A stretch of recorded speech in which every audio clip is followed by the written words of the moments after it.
옛날 옛적에 깊은 산골 마을에 어머니와 두 남매가 살고 있었습니다.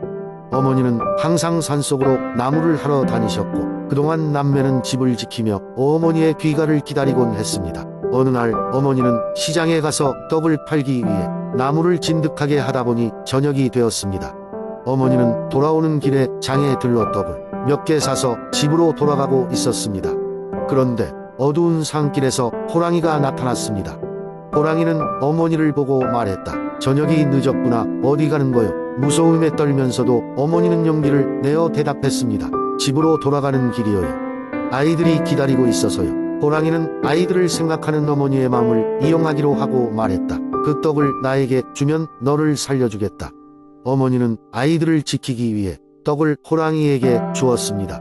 하지만 호랑이는 떡을 다 먹고는 어머니를 잡아먹어 버리고 말았습니다. 그 후 호랑이는 어머니로 변장하여 남매가 기다리고 있는 집으로 찾아갔습니다. 문 앞에 도착한 호랑이는 문을 두드렸습니다. 남매는 어머니의 발소리를 기다리고 있었기에 문을 열었습니다. 호랑이는 목소리를 낮춰 말했다. 얘들아, 문을 열어다오. 어머니가 떡을 사왔다. 그러나 남매는 그 목소리가 어머니와 다르다는 것을 알고 문을 열지 않았습니다. 너는 우리 어머니가 아니야. 호랑이는 교활하게도 여러 방법으로 속이려고 시도했지만 남매는 끝까지 문을 열지 않았습니다. 그러자 호랑이는 창문을 통해 들어오려고 했습니다. 남매는 방 안에서 급히 도망갈 방법을 찾다가 뒤뜰에 있는 높은 나무를 발견했습니다. 남매는 그 나무에 올라가 하늘을 향해 기도했습니다. 하늘님, 도와주세요. 우리를 이 위험에서 구해주세요. 그때 하늘에서 굵은 줄이 내려와 남매는 그 줄을 잡고 하늘로 올라갈 수 있었습니다. 호랑이는 그 모습을 보고 남매를 쫓아 나무를 타고 올라가려 했지만 미끄러져서 나무 아래로 떨어지고 말았습니다. 하늘로 올라간 남매는 그곳에서 해와 달이 되었고 서로 떨어지지 않고 하늘을 지키게 되었습니다. 이리하여 형은 햇님이 되고 동생은 달님이 되어 낮과 밤을 나누어 세상을 비추게 되었다고 합니다. 두 번째 이야기. 옛날 아름다운 산과 강이 어우러진 조용한 마을의 엄마와 두 남매가 살고 있었습니다. 남매의 이름은 햇님과 달님이었어요. 그들은 서로를 아주 많이 아끼고 사랑했으며 언제나 엄마를 도와 집안일을 함께 했습니다. 어느 날 엄마는 마을 장터에 가서장을 보러 간다고 하셨어요. 엄마는 남매에게 집에 잘 있어야 한다고 당부하며 조금 있으면 돌아오겠다고 했습니다. 엄마가 장터로 가시고 나서 햇님과 달님은 집에서 이것저것 일을 하며 시간을 보냈습니다. 시간이 좀 흘렀고 갑자기 문을 두드리는 소리가 들렸습니다. 남매는 깜짝 놀라 서로를 바라보았어요. 엄마는 아직 돌아오실 시간이 아니었기 때문입니다. 두리번거리며 누가 문을 두드렸는지 확인하지 못한 남매는 일단 문을 열기로 했습니다. 문을 열자 그 앞에는 낯선 할머니가 서 계셨습니다. 할머니는 여행 중 길을 잃었다며 물 한 잔을 부탁하셨고 남매는 망설였지만 곧 이내 할머니를 집 안으로 모셨습니다. 햇님은 부엌에서 물을 떠오고 달님은 할머니에게 어디서 오셨는지 물어보았습니다. 할머니는 그저 먼 길에서 오다 지쳤다고만 말씀하셨습니다. 시간이 조금 지났을 때 남매는 할머니가 점점 평범한 할머니 같지 않다는 것을 느끼게 되었습니다. 마침내 할머니는 남매에게 아주 끔찍한 표정으로 다가왔고 그녀의 본 모습이 드러났습니다. 그 할머니는 사실 호랑이였던 것입니다. 남매는 두려움에 사로잡혀 있었습니다. 그러나 놀랍게도 그 순간 엄마가 집에 돌아왔습니다. 엄마는 상황을 빠르게 파악하고 남매에게 달아나라고 신호를 보냈습니다. 햇님과 달님은 눈물을 머금고 뒤도 돌아보지 않고 산으로 뛰어 올라갔습니다. 달리는 내내 엄마의 목소리가 들렸습니다. 아낌없는 사랑을 주며 아무리 어려워도 함께라면 이겨낼 수 있다 고 말씀하시던 엄마의 목소리였습니다. 산으로 올라간 햇님과 달님은 더 이상 호랑이가 따라오지 않는 것을 보고 멈추었습니다. 그때 하늘에서 수호신이 나타나 그들에게 말씀하셨습니다. 햇님과 달님의 용기와 사랑을 보았다고 그들은 항상 서로를 지키고 도울 것이기에 이제 해는 하늘 높이 떠올라 세상을 비추고 다른 밤하늘에서 세상을 지킬 것이라고 했습니다. 그리하여 햇님은 태양이 되었고 달님은 달이 되었습니다. 낮에는 햇님이 세상을 밝히며 그 누구도 어둠에 빠지지 않게 했고 밤에는 달님이 세상을 지켜 모두가 안전하게 잠들 수 있도록 했습니다. 그리고 그들의 사랑을 기억하는 것은 밤하늘에 반짝이는 별들이었습니다. 지금도 햇빛이 우리를 따뜻하게 비추고 밤에는 달이 밝게 빛나는 것은 아마도 햇님과 달님의 변치 않는 사랑 덕분일 것입니다. 세 번째 이야기. 옛날 옛적에 깊고 깊은 산 속에 작은 마을이 있었습니다. 그 마을에는 착하고 부지런한 남매가 어머니와 함께 살고 있었습니다. 남매의 어머니는 항상 나무를 하러 산에 다니며 자녀들을 돌보았습니다. 그녀의 사랑과 헌신은 남매에게 큰 힘이 되었고 남매도 어머니를 돕기 위해 열심히 집안일을 도맡아 했습니다. 어느 날 어머니는 시장에서 있던 일 때문에 저녁 늦게까지 돌아오지 않았습니다. 하늘은 점점 어두워지고 공포가 감도는 시간이 되자 남매는 조금씩 불안해지기 시작했습니다. 원래는 어머니가 저녁때가 되면 돌아오는데 오늘은 유달리 늦은 것이었습니다. 그때 문 밖에서 문을 열어다오. 엄마가 왔다. 라는 목소리가 들렸습니다. 아이들은 뛰어나가 문을 열었습니다. 그러나 문을 연 순간 그 앞에 서 있는 사람은 엄마가 아닌 아주 흉측한 호랑이였습니다. 그 호랑이는 시장에서 어머니를 잡아먹고 남은 옷을 걸치고 있었습니다.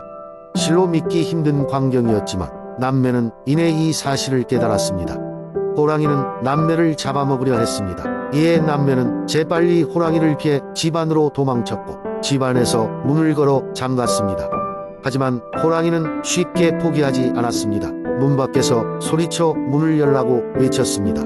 남매는 고민 끝에 기지를 발휘하게 됩니다. 형은 아랫목에 있었던 찬밥에 열심히 검은 참기름을 발라 매끈하고 감한 돌로 만들었습니다. 그러고는 방문 틈새로 내밀며 이것은 하늘에서 내려온 떡이다. 이것을 먹으면 배가 엄청 부를 거야. 라고 말했습니다.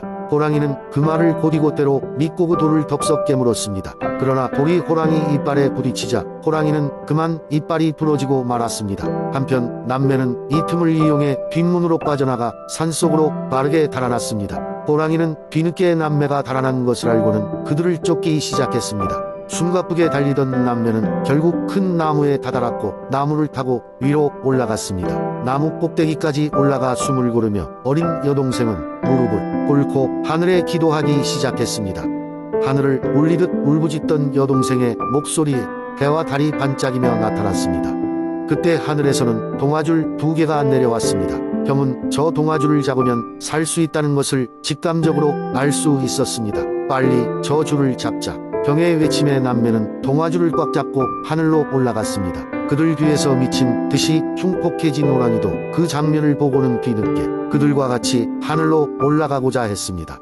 하지만 호랑이가 잡은 동아줄은 썩은 동아줄이었습니다.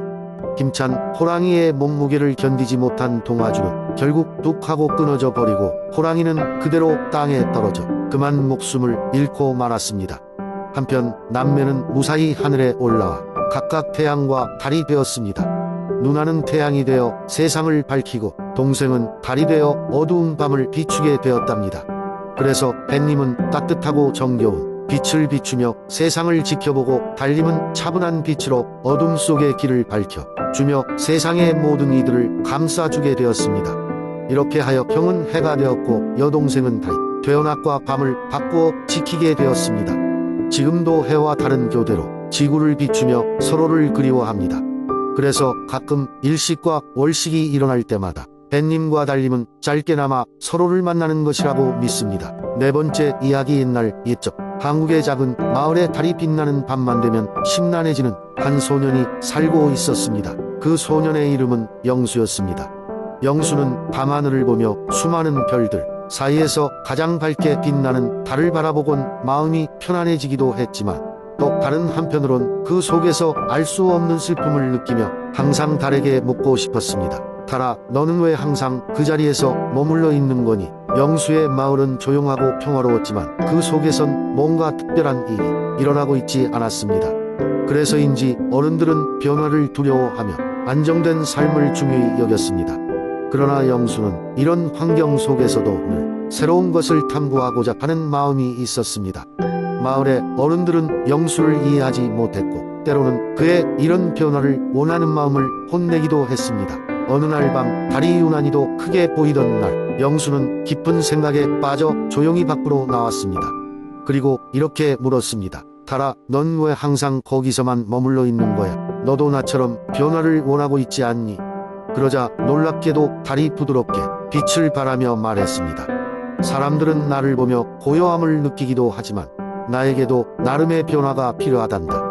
내가 나를 보며 그렇게 질문을 했듯이 말이야. 그렇다면 한번 내 이야기를 들어볼래?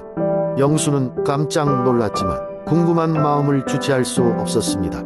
그래서 그는 달의 이야기에 귀를 기울였습니다. 달은 자신이 매일 같은 자리에서 사람들에게 다양한 변화를 보이고 있지만 그 변화가 너무 느리고 작아서 사람들은 알아차리지 못한다고 이야기했습니다. 그렇게 천천히 변화함으로써 사람들에게 안정감도 주면서 동시에 변화를 경험하게 하는 것이 달의 역할이라고 설명했습니다.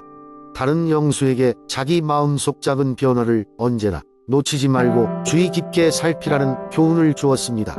변화는 때로는 아주 작은 것에서 시작한단다. 영수야, 그 작은 변화를 하나하나 모아 나가다 보면 너도 어느새 달처럼 큰 변화를 만들어 낼 수 있을 거란다. 라고 덧붙였습니다. 영수는 달의 이야기를 들으며 자신이 고민해왔던 것들이 의미 없는 것이 아님을 깨닫게 되었습니다. 그리고 그때부터 영수는 주변의 작은 것들에 주의를 기울이며 자신만의 변화를 시작했습니다. 그는 매일 일상에서 작은 도전을 시도하고 사람들이 놓치기 쉬운 것들의 아름다움을 발견하곤 했습니다. 시간이 지나면서 영수의 변화는 마을 사람들에게도 전달되었고 그들 역시 자신들의 생활 속에서 작은 변화를 찾아 나가기 시작했습니다. 그렇게 마을은 날이 갈수록 활기 넘치게 변해갔고 영수는 그 중심에 서서 달처럼 자신 안에 작지만 큰 변화를 이뤄냈습니다. 그 이후로도 영수는 밤하늘을 올려다보며 언제나 달에게 감사의 인사를 전했습니다. 그가 꿈꾸던 변화는 작은 것에서 시작했지만 어딘가에서 그 변화를 알아채고 궁금해 할 사람들을 위해서라도 항상 그 자리에 있었다는 것을 잊지 않았습니다. 그리고 달은 언제나 그 자리에서 영수를 비롯한 많은 사람들에게 희망과 교훈을 전했습니다. 이로써 영수는 자신도 누군가에게 그런 존재가 되어 주길 꿈꾸며 매일을 살아갔습니다.